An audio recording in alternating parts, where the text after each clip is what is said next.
habían hecho aquí en la biblioteca por intermedio de mis queridos amigos y poetas Leopoldo de Quevedo y Gloria María Medina, y a ustedes agradecerles su valiosa presencia. Esta noche traigo una breve semblanza humana y literaria del poeta español Miguel Hernández, con un epígrafe que dice: será lo más importante de nuestra vida aquello con lo que seamos capaces de vivir. Eso es de legal. El 30 de octubre del 2015 de este año se cumplirán 105 años del nacimiento de uno de los poetas mayores de la España contemporánea. Hablo de Miguel Hernández Gilabert, el alicantino que entre el deseo de saber y la convicción de lo doloroso que es a veces afrontarlo, escribió una imborrable lección de honor y valentía. Hijo de los labriegos Miguel Hernández Sánchez y Concepción Gilabert, había nacido en Orihuela, provincia de Alicante, en el Levante español, el 30 de octubre de 1910. Aunque muchos lo ubicaban en la generación del 36, quizá debido a la similitud que existe entre su vida, dedicada a la protección, a la denuncia de las penalidades de los humildes y los movimientos populares que tuvieron lugar en esa época, hoy se le reconoce en forma unánime como miembro de la generación del 27. Ese fue el tiempo de García Lorca, de todo ese grupo brillante, el tiempo del acercamiento a su entrañable Vicente Alexandre, el tiempo de Neruda, y aunque no compartió con ellos las vivencias en la residencia de estudiantes de Madrid, formó parte muy importante de su tiempo histórico. Además, Dámaso Alonso lo llamaba genial epígono de la generación del 27. Este poeta singular, quien según palabras de Pablo Neruda tenía la cara como una patata recién sacada de la tierra, así lo escribía Neruda, es el mismo muchacho campesino enamorado para siempre de Josefina Manresa, a quien canta así: una querencia tengo por tu asiento, una patencia por tu compañía y una dolencia de melancolía por la ausencia del aire. El paso del tiempo afina su obra poética, nacida entre breñas y aguas duras, floreció sola. Hijo de campesinos dedicados al pastoreo de los rebaños caprinos que constituían el único patrimonio familiar, surgió como un iluminado en esos suelos de injusticia. Mientras cuidaba de las cabras, escribía, y por eso la tierra que lo vio nacer sabe cómo y hasta dónde fue saqueado por el sentimiento, la lucha y la palabra. Sus primeras influencias literarias parecen venir de Virgilio y Garcilaso. Miguel no tenía ninguna formación académica. A espaldas del padre, que consideraba que leer era perder el tiempo, lo hacía a veces hasta altas horas de la madrugada en cobertizos mal iluminados. Era un lector voraz. Se nutrió en bibliotecas públicas, bibliotecas de los amigos, lecturas de vocación, y así llegó a tener acceso a lo más representativo de la poesía universal. Le iba especialmente, aparte de todas las figuras importantes, a Juan Ramón Jiménez, quien para entonces ejercía un magisterio indiscutible entre los jóvenes poetas de la generación de Cristo. Sus primeros poemas fueron publicados en periódicos y revistas de su pueblo cuando apenas tenía 18 años de edad. Pero a medida que iba pasando el tiempo, el ambiente de Orihuela le iba haciendo más estrecho, y por ese motivo, en 1931, apoyado por sus amigos, se fue a Madrid con el ánimo de darse a conocer. Pero esto fue una aventura triste para él. Él era un hombre hecho a la soledad, hecho al silencio, y el encuentro abrupto con el tráfago de la gran ciudad lo perturba muchísimo y entonces escribe: iba mi pies en tierra, qué tormento, caminando en la arena y en los pisos, con un temor creciente, un sobresalto que aumentaban los timbres, los avisos, las alarmas, los hombres en el asfalto. ¡Ay, cómo empequeñece andar metido en esta mochila!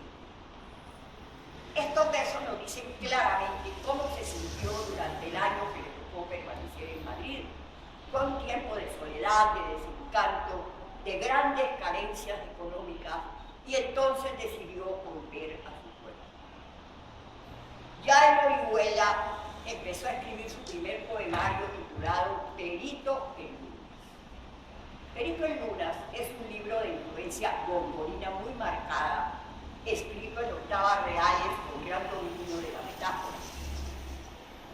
Fue publicado en Murcia en 1933 y aunque no despertó la atención que merecía de la crítica del momento, sí recibió elogiosos comentarios de García Lorca, de Juan Ramón Jiménez y el aplauso de los obreros y campesinos de la Universidad Pública de Cartagena, con quienes mantenía una relación cercana y lo consideraban un familiar. 1934. Bajo la influencia de Ramón Sigué, escribe y publica el auto sacramental titulado Quien te ha visto y quien te ve y sombra de lo que era. Con este libro viaja por segunda vez a Madrid y en esta oportunidad le va mejor. Entabla amistad con la gente de la generación del 27, con la filósofa española María Zambrano, con la pintora Maruja Amaro, Delia del Carril, entonces compañera de Pablo Neruda, y de manera especial con Neruda y con Vicente Alexandre. La cercanía de estos dos poetas tan importantes fue un motivo que definió el cambio que empezaba a operarse en su manera de pensar y de escribir. Hasta ese momento es un muchacho tímido que escribe bajo la influencia del exacerbado catolicismo de Ramón Sigué. Ya en adelante, con otras perspectivas y en otras circunstancias, empieza a tomar forma lo que hoy conocemos como su estilo literario y su pensamiento político. 1935. La noche de Navidad, el 24 de diciembre, muere en Orihuela su amigo Ramón Sigué a los 22 años de edad. Ramón Sigué, o José Marín Gutiérrez, que era su verdadero nombre, fue la persona que ejerció más influencia sobre Miguel durante la primera etapa de su vida de escritor. Era un hombre culto, licenciado en leyes, mantenía correspondencia con personajes como Manuel de Falla, José Ortega y Gasset, Juan Ramón Jiménez, y colaboraba en muchos de los medios escritos de la región. Pero estaba inmerso en un catolicismo tan exagerado que rayaba en el fanatismo.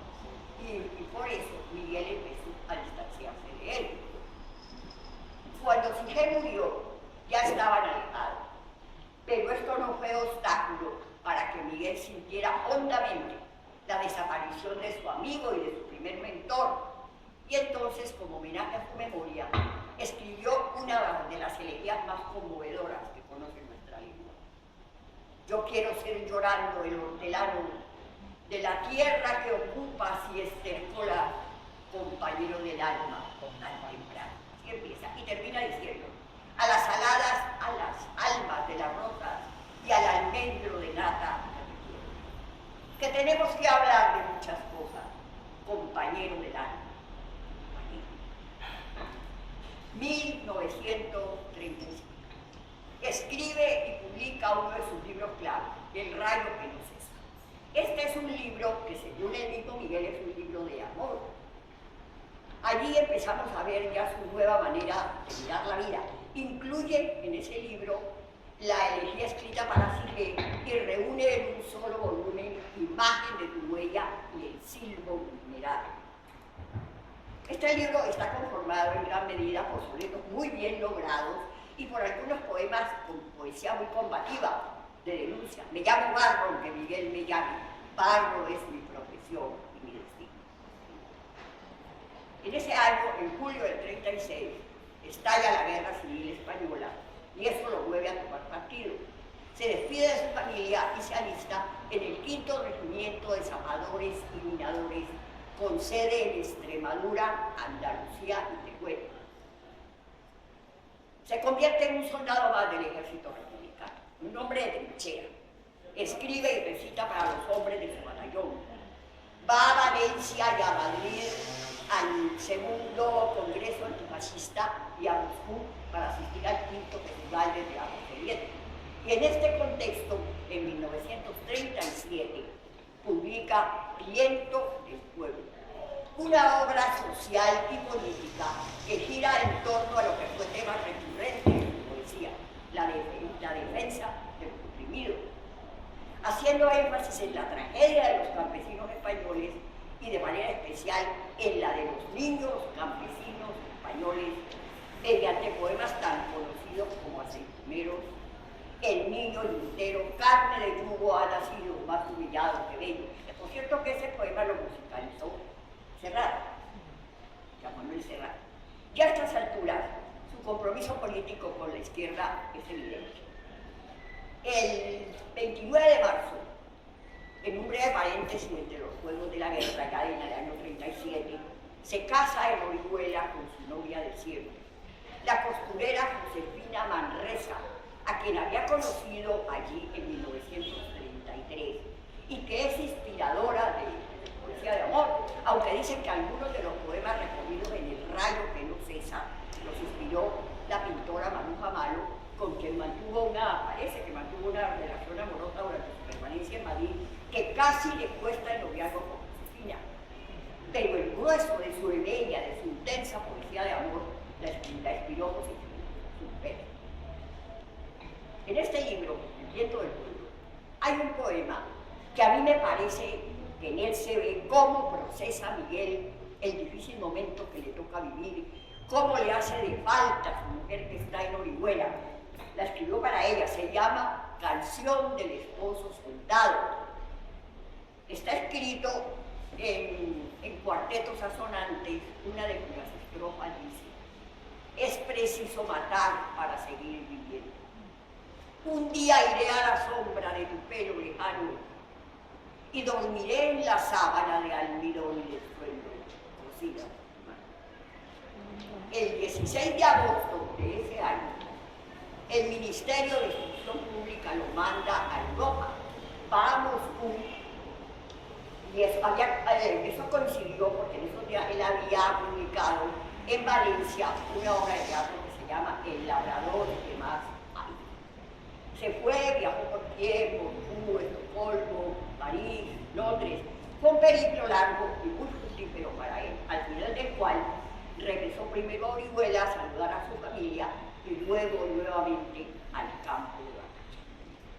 En ese año, la Alianza de Intelectuales de Valencia lo nominó poeta de nuestra guerra y gran poeta del pueblo. 1937 fue un año con grandes acontecimientos para él.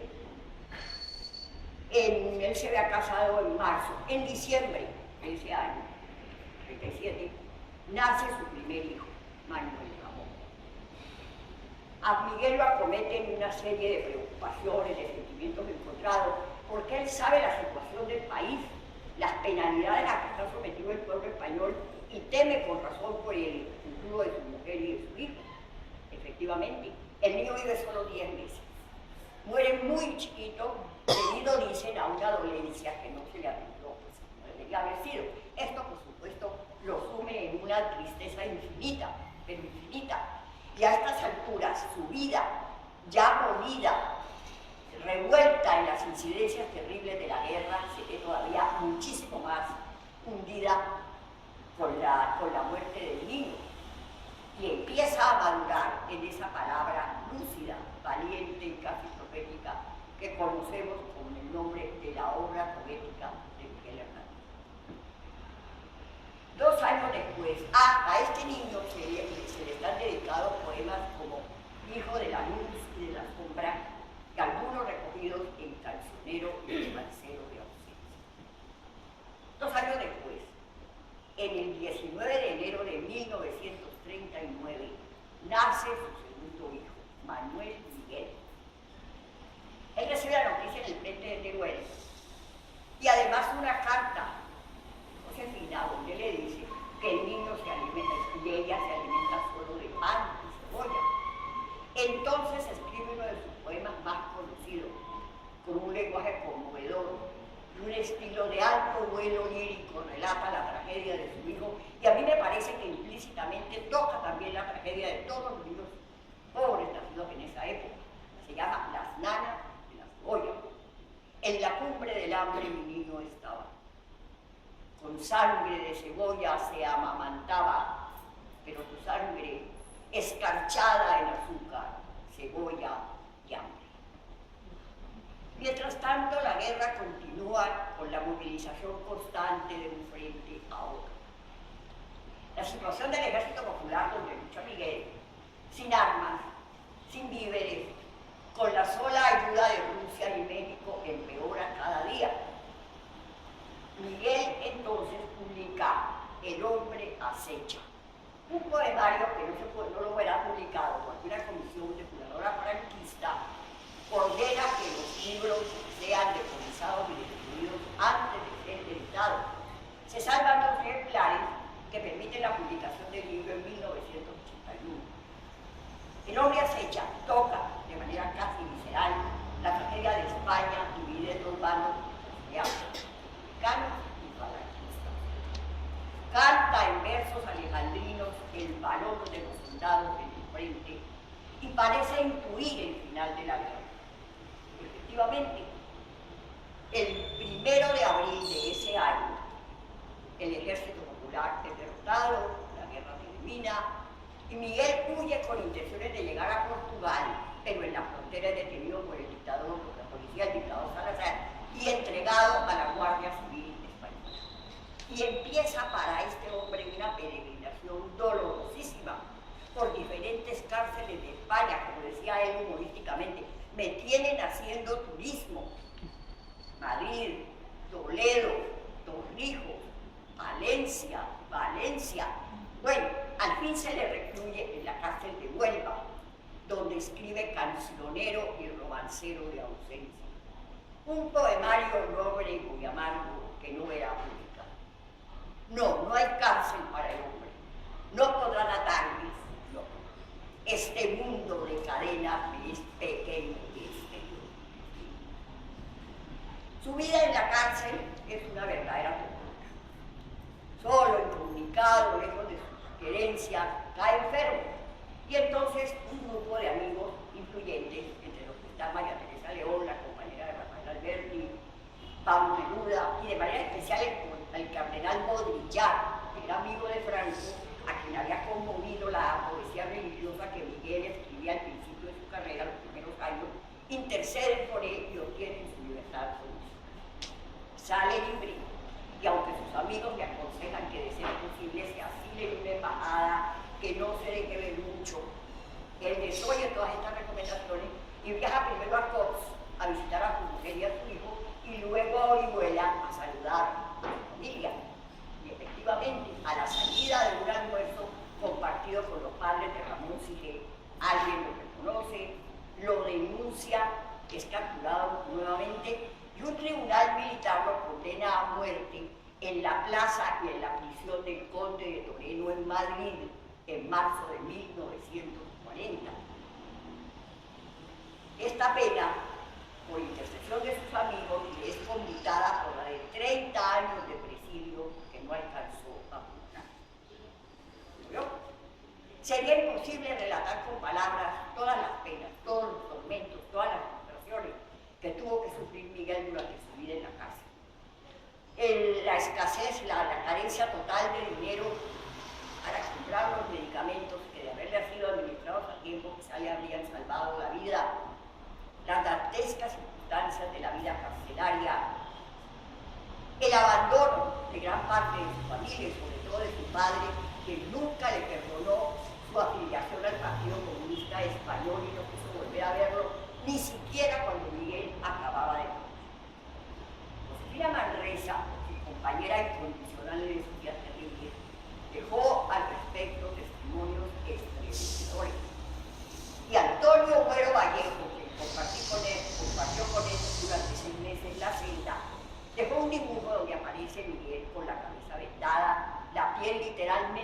pegada de los huesos y los ojos inmensamente abiertos, quizá por el terror, por el dolor, por la fiebre, la imagen del dolor, de la pobreza, de la tristeza. A él lo dejaron morir.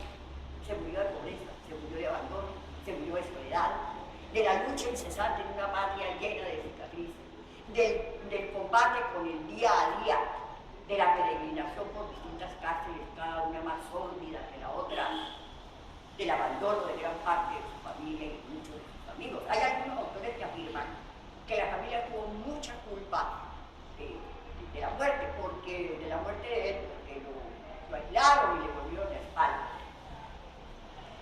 Cuando Miguel, él se quejaba de que sus amigos lo habían abandonado, pero Vicente Aleixandre, el gran poeta, miembro de la generación del 27 y Premio Nobel de Literatura 1990, fue su amigo muy cercano, supo de sus tristezas, de sus melancolías, lo conoció mucho, y alguna vez escribió recordando: era sincero y no aguardaba daño, creía en los hombres y esperaba de ellos, no se le apagó nunca, ni aun en el último momento, esa luz que por encima de todo y trágicamente le hizo morir con los ojos abiertos. Cuando Miguel murió, el grupo de amigos que recibieron los restos en las puertas de la cárcel se encontraron con el féretro sellado, y al abrirlo, lo primero que vieron fueron sus ojos azules, abiertos, no se pudieron cerrar. De ahí las palabras de Aleixandre: no se le apagó nunca, ni aun en el último momento, esa luz que por encima de todo, y trágicamente, hizo morir con los ojos abiertos. En 1933, Pablo Neruda publicó Residencia en la Tierra, y en ese tiempo se conocieron él y Miguel en Madrid. Ese fue el inicio de una amistad que duró durante toda la vida del poeta español. Neruda fue su amigo, lo apreció mucho, lo admiró mucho. De hecho, le hacía llegar una pensión a Josefina mientras Miguel estuvo preso, y refiriéndose a las terribles circunstancias de su agonía y de su muerte, este es el hombre que un momento de España condenó a la pobreza. Nos toca ahora y para siempre rescatarlo de su cárcel mortal, iluminarlo con su valentía y su martirio, enseñarlo como ejemplo de su corazón purísimo. Eso dijo Neruda. Pero para entender lo que vale, lo que representa la vida y la obra literaria de Miguel Hernández, es necesario conocer algo de las circunstancias históricas de España cuando él le tocó nacer, vivir y morir. En 1923, cuando él tenía solo 13 años de edad, un golpe militar estableció en España la dictadura del general Miguel Primo de Rivera. Primo de Rivera mandó 7 años, del 23 al 30, en unas circunstancias terribles, en un clima de descontento social muy grande, mucha represión y sobre todo grandes carencias económicas derivadas de la crisis mundial del 29. Esto quizá precipitó la división del dictador en 1930. Y por eso al año siguiente, durante las elecciones municipales de 1931, el pueblo apoyó abrumadoramente a las fuerzas de izquierda, a las fuerzas socialistas y catalanistas, que ganaron las elecciones y una vez en el poder fundaron la Segunda República Española el 14 de abril de ese año. Pero el descontento del sector más conservador de España continuaba, la falange, el ejército, en fin. Y después de una serie de acontecimientos que se llaman, lo digo enumerar, el ejército se rebeló el 8 y 9 de julio en las Islas Canarias y Marruecos al mando del general Francisco Franco Bahamonde, quien se arrogó el título de jefe del Estado español, nombramiento que fue ratificado por un Consejo de Generales el 1 de octubre de este año. El fenómeno, el despropósito, el horror que se conoce con el nombre de Guerra Civil Española acababa de hacer su aparición en el escenario. En la madrugada del 8 de agosto fue fusilado en Alfacar, cerca de Puente Grande, por las fuerzas militares rebeldes, Federico García Lorca, a los 38 años de edad. Su asesinato fue un atentado no solo contra la vida, sino contra la inteligencia. Cuando lo mataron, Federico Federico era el poeta más aclamado dentro y fuera de España. Un dramaturgo muy exitoso, recordemos a Doña Rosita la Soltera, a Yerma, Bodas de Sangre, el estreno apoteósico de la casa de Bernarda Alba en Buenos Aires, cuando ya Federico había muerto. Un músico exquisito, un dibujante de talento, una personalidad magnética que hizo decir a Luis Buñuel en su libro titulado Mi último suspiro: cuando estaba presente no hacía frío ni hacía calor, hacía Federico. Era un hombre. Eso decía Buñuel. Eso decía Buñuel. Dicen que cuando mandaban los árabes en España, los moros granadinos se detenían asombrados ante una manantial que vivía constantemente cubierto de burbujas. Y por eso lo bautizaron con el nombre de Ainadamar, que significa fuente de las lágrimas. A pocos pasos de la fuente de las lágrimas, cayó abatido para siempre Federico García Lorca.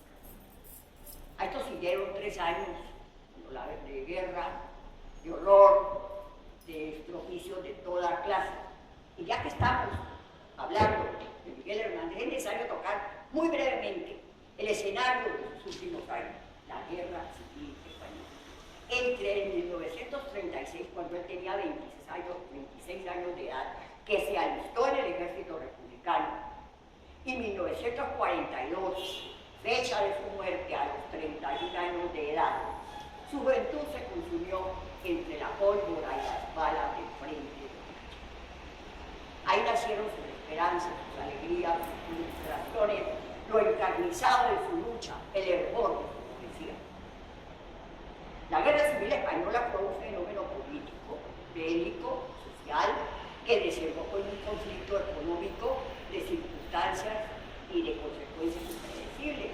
Ahí hubo de todo: guerra de religión, lucha de clases, enfrentamiento de nacionalismos opuestos, revolución contra revolución, dictadura contra democracia, comunismo, fascismo. Eso era pues una cosa tremenda. Estuvo sostenida por 2 facciones irreconciliables: los falangistas y los republicanos. Las fuerzas de derecha, los sectores más conservadores de España, el ejército, el clero, los grandes y pequeños empresarios, los terratenientes, y un contingente muy grande de hombres, mujeres y niños que profesaban profundas convicciones religiosas, estaban de ese lado. En la otra orilla estaban los republicanos, que era un grupo muy heterogéneo, no había un nexo político que los uniera. Allí no solamente había socialistas, estaban los comunistas, los anarquistas, estaba gente de derecha. Lo único que representaba allí era el anhelo de un Estado laico y la aversión a la España imperial. Además estaban los vascos, los gallegos, los catalanes, clamando por su independencia como todavía lo hacen hoy. De manera que eso es un grupo completamente disímil. Eso contribuyó mucho a perder la guerra. Además, la ola fundamentalista que recorría parte de Europa, un arreo de militares revueltos con sotanas, apoyados por Hitler y Mussolini, contribuyó tremendamente a eso. En una oportunidad, y voy a decir 3 palabras para que nos demos cuenta de lo que era el fundamentalismo que recorría Europa en ese momento. En una entrevista que le dio Franco a la agencia Reuters de Noticias, dijo: si ganamos la guerra, España será gobernada con los principios corporativos de Alemania, Italia y Portugal. Estableceremos una dictadura que durará lo que sea necesario. Y así. La Guerra Civil Española marcó a España, hizo de ella una tierra arrasada, la marcó democráticamente. Bajó el índice de natalidad, subió el índice de mortalidad. Culturalmente se acabó la llamada edad de plata de las letras y las ciencias españolas. Culturalmente, la represión mantenida a todo lo largo del franquismo, prolongada durante la larga posguerra, unida a esa visión tan extraña de Franco, que mantuvo una visión política muy extraña. Todo se confabuló. Ese estado se prolongó durante 36 años, hasta 1975, fecha de la muerte de Franco.